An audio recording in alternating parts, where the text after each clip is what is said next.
Bonjour, je m'appelle Fabrice, je suis autiste Asperger et je vous souhaite la bienvenue dans cette nouvelle vidéo dans laquelle on va aujourd'hui s'attacher à décrire un sujet un petit peu plus spécifique concernant l'autisme Asperger qui est souvent quelque chose dont on parle beaucoup, qui est l'empathie. Alors, il y a une première idée reçue en fait, une première croyance au sujet de l'autisme Asperger qui est que les autistes n'auraient pas d'empathie. En fait, c'est inexact parce que le sujet est plus subtil que ça. Il faut comprendre, pour commencer, qu'on peut distinguer deux formes d'empathie, en fait, pour comprendre ce dont on va parler. La première, c'est l'empathie dite cognitive. C'est-à-dire, c'est la capacité innée, inconsciente, qu'ont toutes les personnes neurotypiques à percevoir, décoder, comprendre des signaux, souvent implicites, qui sont émises par leur environnement et relatifs aux émotions des personnes qui les entourent. Et donc les personnes neurotypiques reçoivent ces signaux, les décodent, et sont capables en retour éventuellement de générer elles-mêmes des émotions qui leur sont propres, et donc de générer un sentiment d'empathie vis-à-vis de leur entourage. Les personnes autistes Asperger ont des difficultés, voire une incapacité en fait, à percevoir ces signaux, surtout si ce sont des signaux relativement implicites d'expression des émotions. Donc, et on reviendra dans une autre vidéo sur la notion d'implicite pour les autistes. Et dans ce cas-là, si ces signaux sont relativement implicites, eh bien, tout simplement, la personne Asperger ne les percevra pas. Et donc, ça n'existera pas, tout simplement, pour elle.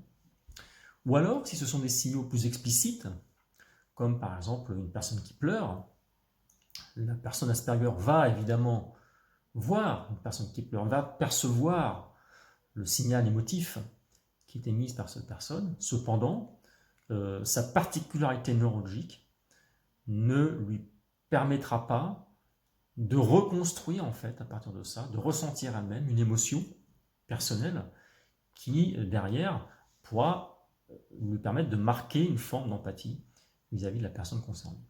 Alors évidemment, la perception de l'environnement par rapport à cette attitude, c'est que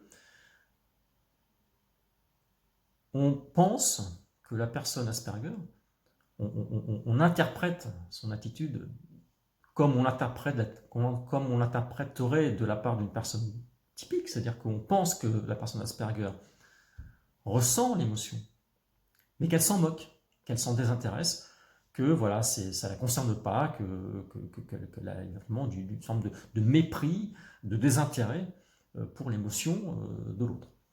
Mais ce n'est pas en fait pas du tout ça.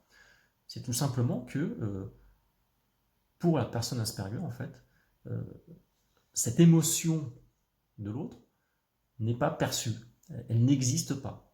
Et donc elle est incapable de reconstruire en retour une émotion qui lui est propre, et donc une situation d'empathie vis-à-vis de l'autre.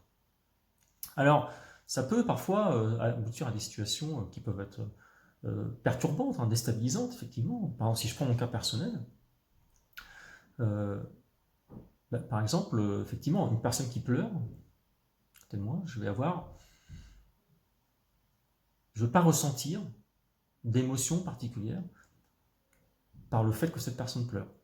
Je vais factuellement voir une personne qui pleure, mais en fait, c'est comme si ce signal d'émotion que je reçois, en fait, à un moment, il y avait une coupure de transmission qui faisait que ça ne revenait pas en moi sous forme d'une émotion personnelle.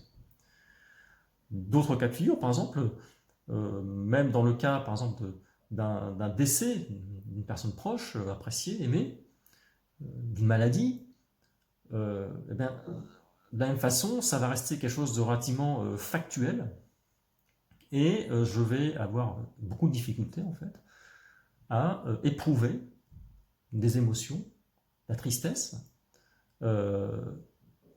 tout simplement parce que ma particularité neurologique fait que j'ai beau avoir l'information, elle ne génère pas en retour d'émotion qui m'est propre. Par exemple, voilà, quelqu'un qui va m'annoncer, par exemple, que, par exemple, récemment, lors du confinement, Elle a dû annuler un voyage qu'elle était prévu de longue date, qu'elle est très déçue, etc. Bon, voilà, de la même façon, je vais recevoir cette information de façon très factuelle, mais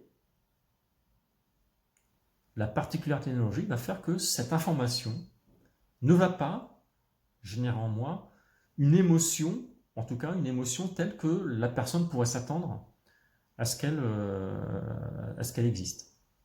Donc ça peut être effectivement très perturbant, mais ce qu'il faut bien comprendre, c'est qu'il n'y a là-dedans aucune intention de la part de la personne autiste Asperger de, de, de, de désintérêt ou de mépris ou de froideur vis-à-vis de la personne qui lui donne cette information. C'est juste qu'il y a une particularité qui fait qu'en fait, la génération de l'émotion en retour n'est pas rendue possible.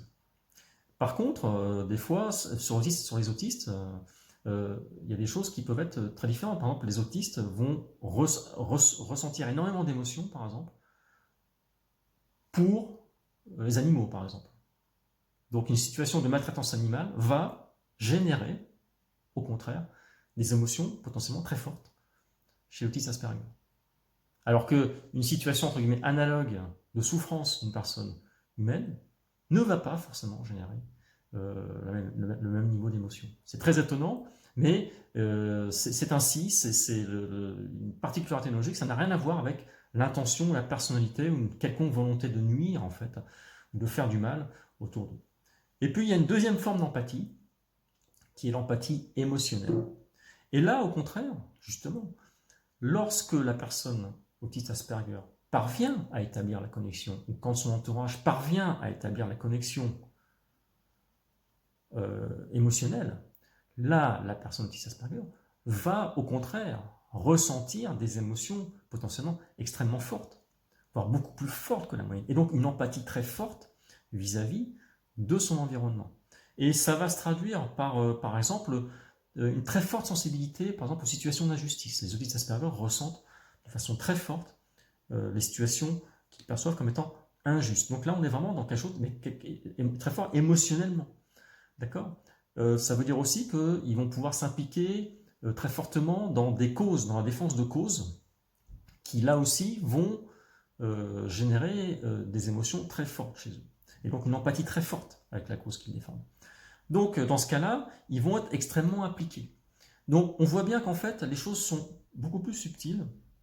Déjà, elles ne sont en rien intentionnelles, il faut bien comprendre ça, c'est vraiment une condition neurologique qui fait que la perception, le décodage des signaux émotifs de l'environnement ne se fait pas comme on s'y attendrait, et donc ne génère pas forcément en retour les émotions qu'on attendrait, et donc la sensation d'empathie qu'on attendrait.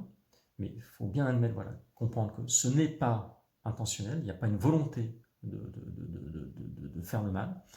Et dans un deuxième temps, si au contraire on parvient à établir cette connexion, alors les émotions, l'empathie émotionnelle de l'autiste Asperger va au contraire être extrêmement forte vis-à-vis de la personne ou de la cause qui est concernée.